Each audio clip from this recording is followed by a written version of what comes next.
So ఒక్క మాటలో చెప్పాలంటే టోటల్ కాళేశ్వరం ప్రాజెక్ట్ ని మీరు ఎట్లా ఏం చెప్తారు మీరు దాని గురించి? అసలు నేను చెప్పను.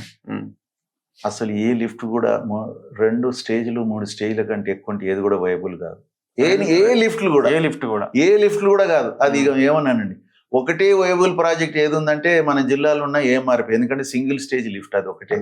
మిగతా అన్ని కూడా ఇప్పుడు ఇందులో ఎన్ని లిఫ్ట్లు సార్ కాళేశ్వరంలో మొత్తం?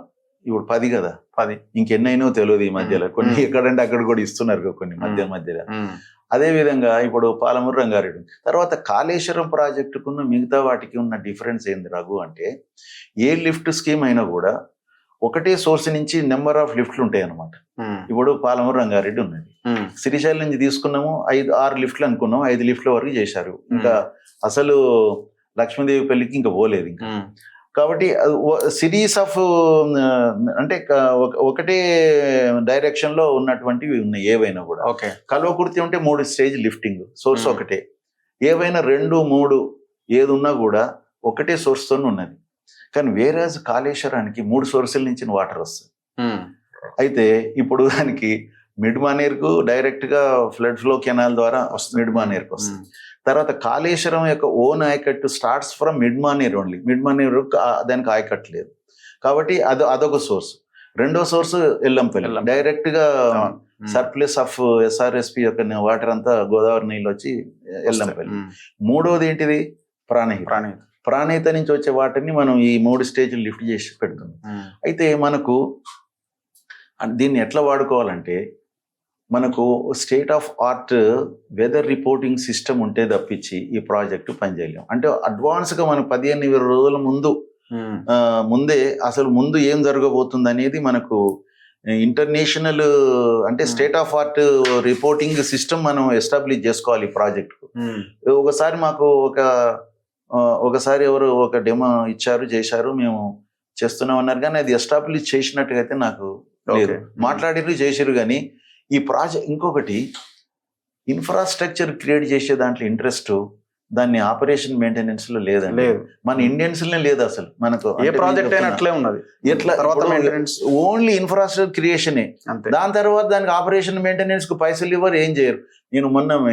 నేను కట్టి వచ్చిన అక్కంపల్లి చూసి వస్తే బాధ అనిపించింది. చెట్లు చెదారం, హైదరాబాద్కి నీళ్లు ఇస్తున్నాము, దానికి ఇంత ఒక 1 కోటి రూపాయలు ఇస్తే బ్రహ్మాండంగా అక్కడ చేసుకోవచ్చు.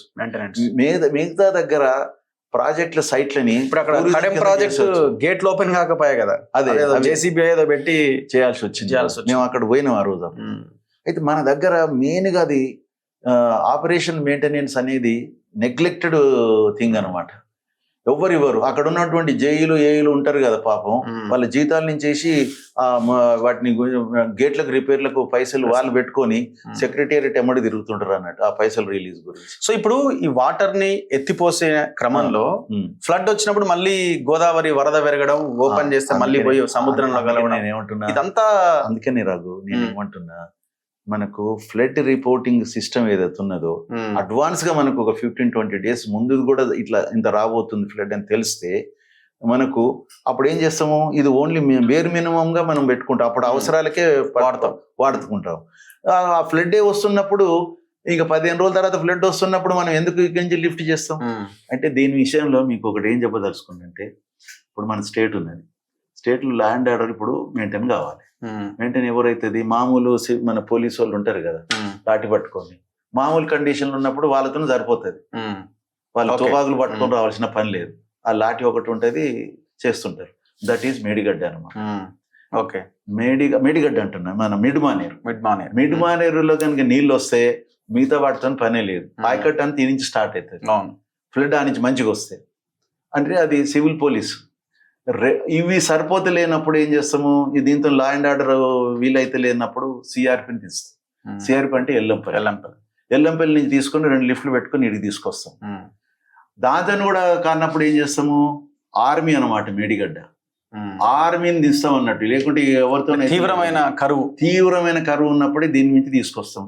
పైన ఏం లేనప్పుడు అది వాడతాం. అది ఆర్మీ ఎప్పుడో పని కదానండి. ఆర్మీతో ఎందుకు ఆర్మీ అంటే ఊరుకుంటామా, అప్పుడు ఇమ్మీడియట్ కావాలంటే వస్తుందా, దాన్ని ఆ విధంగా వాడుకోమని చెప్పేసి మేము చెప్పినాం. కానీ తుమ్మడిహట్టి నుంచి ఎందుకు మేము గ్రీన్స్ ఎందుకు కావాలన్నాం అంటే ఒక్క లిఫ్ట్ ద్వారా ఆ నుంచి వస్తుంది, ఆ నుంచి ఎన్ని వచ్చినా మనకు కావాల్సిన ఆదిలాబాద్ లో ఆల్మోస్ట్ ఒక 2 లక్షల ఎకరాల ఆయకట్టు కూడా ఉంది కదా. 50,000 అన్నారు. తర్వాత కాళేశ్వరం ప్రాణిత చేవలు ఉన్నప్పుడు 50,000 ఉండే, కాళేశ్వరం కింద మార్చిన తర్వాత 2 లక్షలు చేశారు. పాపం అక్కడ వాళ్ళకు 2 లక్షల గురించి ఏం పట్టించుకోకపోవడం అనేది కూడా కొంత ల్యాప్స్ అయ్యేది పాత గవర్నమెంట్ లో. వాళ్ళకి వారధ మీద కూడా ఏదైనా గట్టి ఇచ్చినా వాళ్ళకు ఈ పాటికి అయిపోయేది దీన్ని పట్టించుకోకుండా. వారధ మీద ఒక బ్యారేజ్ కట్టేసేసి ఆ 2 లక్షలు వేసేసి ఆ 70 కిలోమీటర్ల టన్నల్ ఆ కెనాల్ ని వాడుకుని వాళ్ళు లాస్ట్కి ఏం అడిగిరంటే ఏం చేయకుండా నీళ్ళ పడేయండి 23 టీఎంసీలు ఉంటే 7 ఉంటే ఆ నుంచి తీసుకుంటాం మేము. ఈయన చందవరం 70 కిలోమీటర్లల్లా మోటార్లు వేసుకుంటాం పెట్టుకుంటాం. ఇటు కాలువలు కూడా ఆల్మోస్ట్ అయిపోయినట్టున్నాయి కదా, కాలువలు అయిపోయినాయి. కొన్ని దగ్గర లైనింగ్ అండి, తర్వాత కొన్ని అక్విడెక్ట్లు కూడా అయినాయి, వాటి మీద పెద్ద పెద్ద స్ట్రక్చర్లు కూడా అయినాయి. దాని యూటిలైజేషన్ అనేది తప్పకుండా చేయాలనేది మేము భావిస్తున్నాం. దాని గురించి ఇప్పటికీ ఈ ప్రభుత్వం మేము తప్పకుండా ఆ నుంచి కడతామని అంటున్నారు కదా, కట్టండి. కానీ దానికంటే ముందు ఇంకా ఎమర్జెన్సీ ఉన్నాయి. ఓకే, ఏమున్నాయి? కృష్ణ మీద ఉన్నటువంటి ప్రాజెక్టులు